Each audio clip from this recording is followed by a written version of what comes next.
On today's episode, I'm going to be showing you how to frame a wall with a door. So make sure you stay tuned. Hey there friends, welcome to Fix This House. If you're new to the channel, consider pressing the subscribe and notification bell so you can always be in tune on DIYs, how-to videos, and product reviews that I do within this channel. Today we're just going to be framing up a simple 5x8 bathroom. The door is going to be located right here, so let's go get started. First, we're going to go snap a chalk line from this to that end of the wall.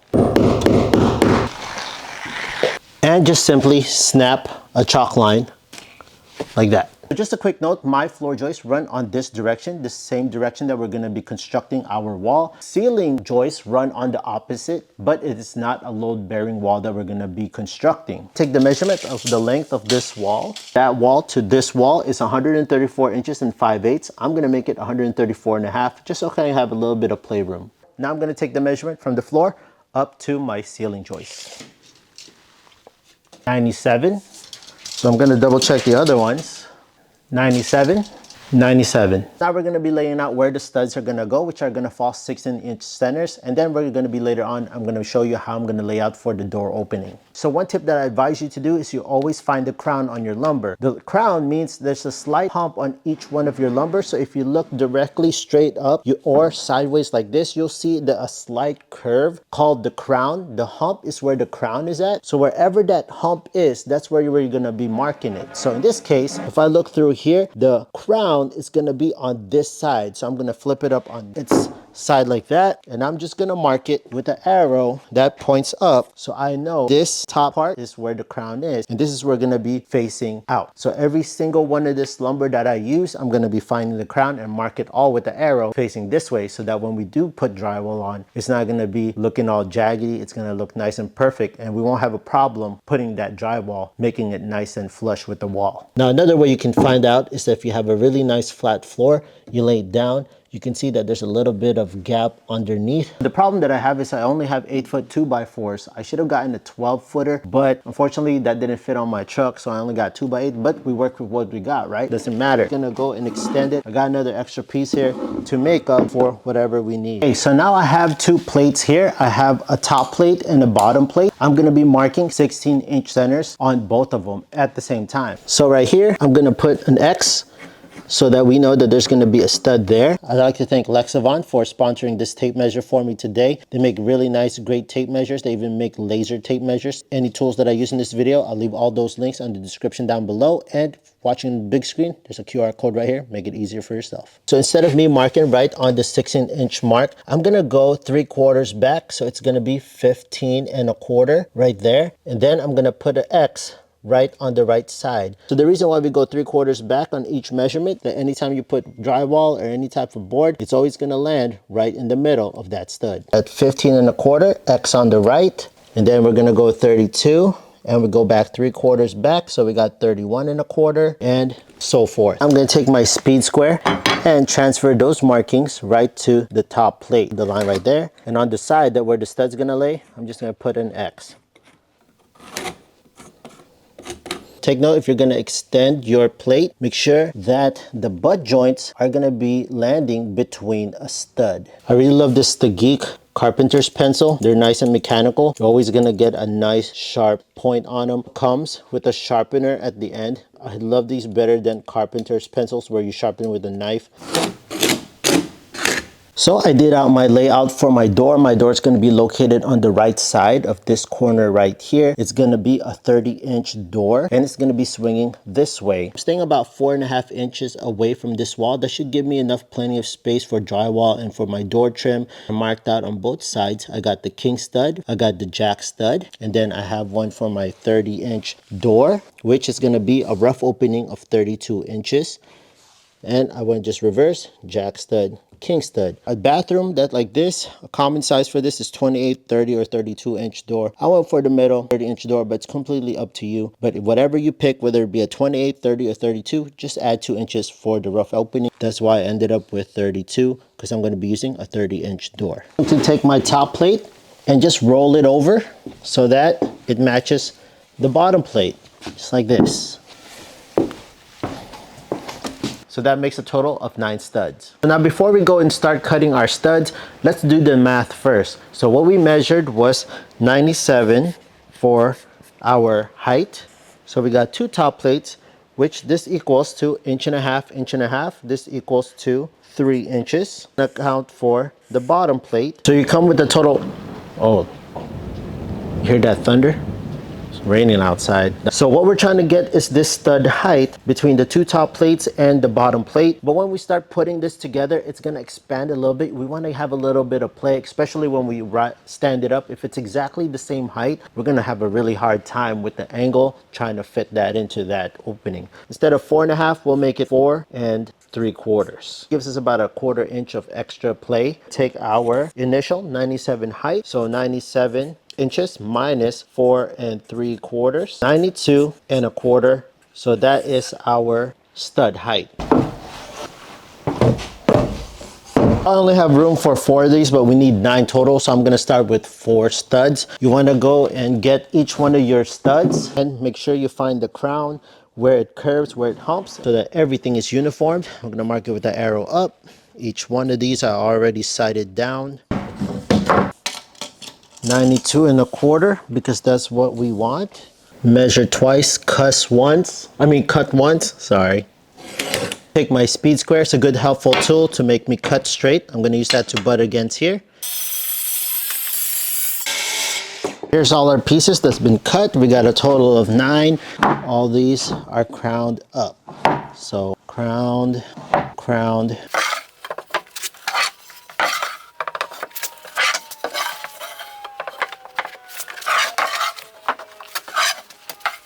So this is what I meant when you don't have enough long of a piece and you want to have a connection.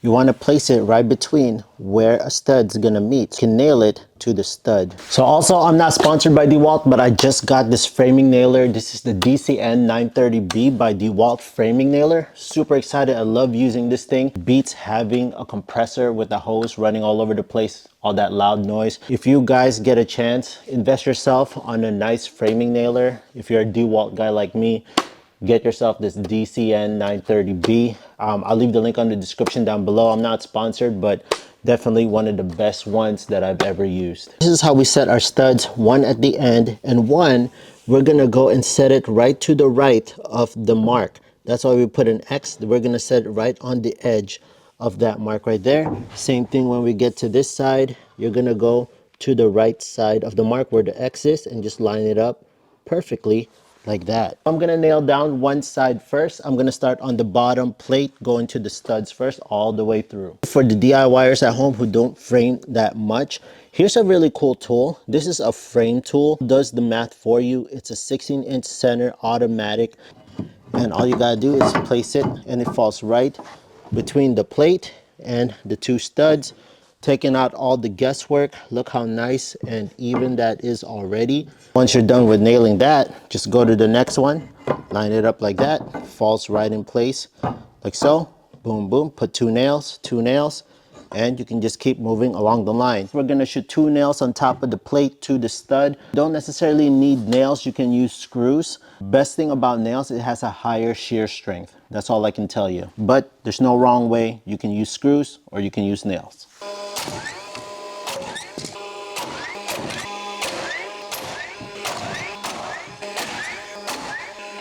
We don't necessarily need to do a double top plate because it's not a load-bearing wall that we're gonna be constructing. We're gonna put a top plate anyways, just so we can have something more to secure our drywall or whatever wall that you're gonna be placing this on. So how we're gonna nail this is we're gonna go stagger the nails. So we're gonna go top, bottom, and so forth. So now guys, I'm gonna install my jack studs. Typical door height is 80 inch. So we're gonna add 2.5. Minus the bottom plate, we're gonna make it 81. So once we cut that, it will be perfectly 82.5. My 2 jack studs here. Again, we marked up where the crown was. For the header, I'm just taking 2 2x4s, put them in together. Again, it's non-structural. I'm gonna nail the first part to the jack studs first and then nail it like so.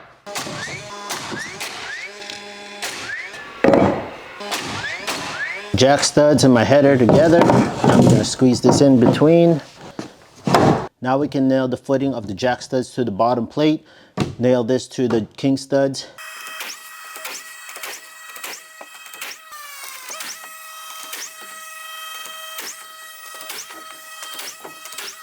This is where I'm gonna admit my mistake. I should have put my cripple studs first before putting the top plate so I could have something to nail it to from the top plate, but it is what it is. Totally honest with you guys, it happens. So learn from my mistakes. Put your second top plate last, put your cripple studs first, but also take note that make sure your cripple studs will match the pattern of your 16-inch centers.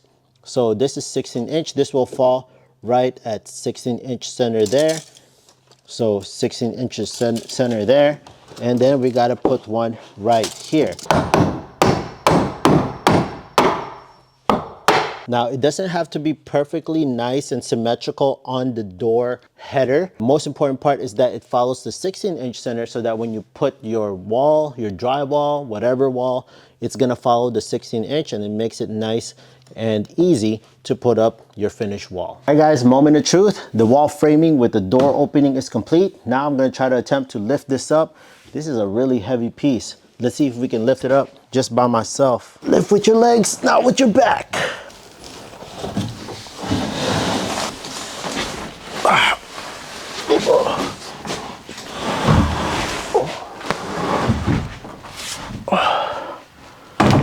So I'm gonna be truly honest with you friends. When I put this on, I was 1/8 inch too much. So what I did was I got my oscillating tool and I just relieved an 1/8 inch off here.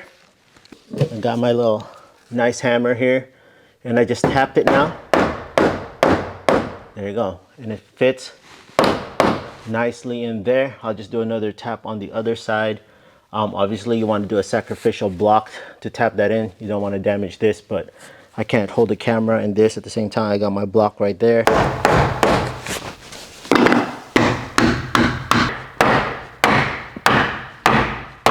I know that this is perfectly square because the perpendicular wall. I take my speed square, nice and squared up. If I look on my chalk line, I can still see my chalk line right there. It is right to my bottom plate. See that red chalk line? It's nice and straight. So now let me take my level and make sure that this thing is plumbed. So I gotta knock it down at the top just more that way. I nailed 2 right here where there is the joist is at on the floor. So 2 nails right there. I'm gonna cut this piece right here for the door.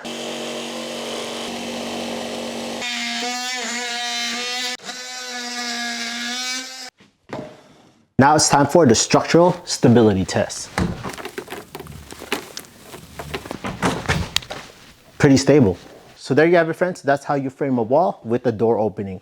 If you have any questions, leave it in the comment section down below. Let me know in the comment section down below as well what could have done differently, what would you have done differently, and if you thought that this was a pretty clean wall build with a door opening. Okay friends, so if you have any questions, leave it in the comment section.